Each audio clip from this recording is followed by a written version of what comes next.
Kita beralih ke kasus bocah berusia 9 tahun yang membawa kabur mobil. Dari hasil pemeriksaan polisi, sang bocah nekat membawa kabur mobil warga hingga menabrak sejumlah kendaraan di kawasan Kemang ternyata karena terinspirasi dari game online.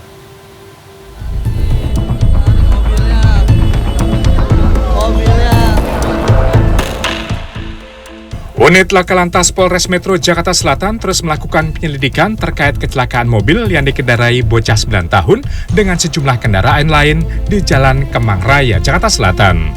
Sejauh ini sudah ada 4 orang saksi diperiksa mulai dari orang tua korban, petugas keamanan perumahan, pengurus RT setempat, dan saksi yang melakukan pengejaran. Sebelumnya, polisi juga telah memeriksa pasangan suami istri atau pemilik mobil. Berdasarkan pemeriksaan, anak tersebut nekat membawa mobil karena terinspirasi dengan game online. Dari keterangan orang tua, bocah tersebut tidak bisa mengemudikan mobil. Jadi dia terobsesi oleh internet. Jadi dia biasanya belajar di internet. Karena anaknya tidak pernah memegang atau mengendari mobil. Itu. Di internet itu game atau YouTube? Game. Jadi dia game dari internet. Jadi membawa mobil. Game simulator. Sebelumnya, kecelakaan yang melibatkan sejumlah kendaraan terjadi di Jalan Kemang Raya viral di media sosial karena diketahui pengemudi mobil tersebut merupakan anak kecil. Bocah 9 tahun ini nekat mengendarai mobil sejauh 3 km dan menabrak 3 sepeda motor dan 1 mobil. Badru Zamal, Jakarta. Sejumlah kasus penganiayaan anak oleh orang tua kandung terjadi akibat orang tua mengalami depresi. Di Jakarta Selatan, bocah berusia 17 bulan meninggal dunia setelah dianiaya oleh ibunya yang mengalami depresi. Sementara di Pinrang, Sulawesi Selatan, seorang ayah tega menganiaya anak kandungnya yang berusia 1 tahun 2 bulan lantaran depresi setelah ditinggal pergi sang istri. Haru mengiringi pemakaman AK di TPU Srengseng Sawah Jagakarsa, Jakarta Selatan pada Selasa siang. AK bocah perempuan berusia 17 bulan ini meninggal setelah dianiaya oleh YN, ibu kandungnya. Ayah korban yang ditahan karena kasus penggelapan hadir di pemakaman dengan dikawal ketat polisi. Sementara YN, sang ibu, masih menjalani pemeriksaan intensif di Polres Metro Jakarta Selatan. Insiden penganiayaan terjadi di rumahnya pada Minggu petang.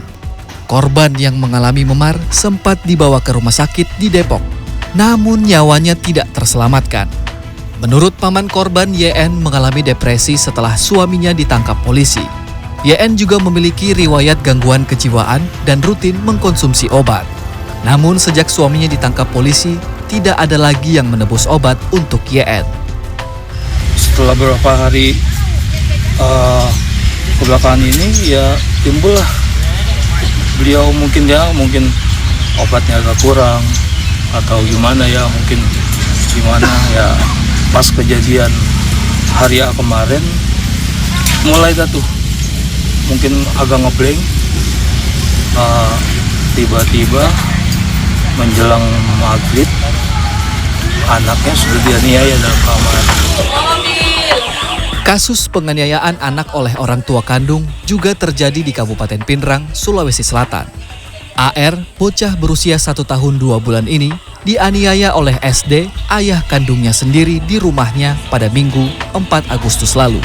Pelaku menyandra korban dengan parang selama 16 jam tanpa diberi makan.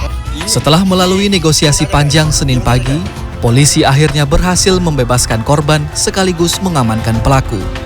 Kondisi AR kini sudah membaik dan sedang menjalani proses trauma healing di Poliklinik Polres Pinrang. Polisi juga akan mendatangkan psikolog untuk mendampingi korban. Alhamdulillah sudah jauh lebih stabil, namun kami perlu memastikan untuk asistensi juga dari psikolog. Nah, ini kami sedang menyesuaikan untuk pola waktu dari psikolog itu tersendiri, karena memang di Pinrang untuk tenaga psikolog profesional memang hampir boleh dikatakan tidak ada, sehingga kami mungkin akan menyelesaikan jadwal psikolog yang dari Sidram.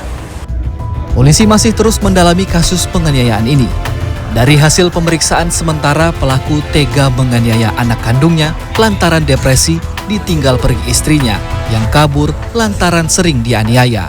Tim Liputan CNN Indonesia.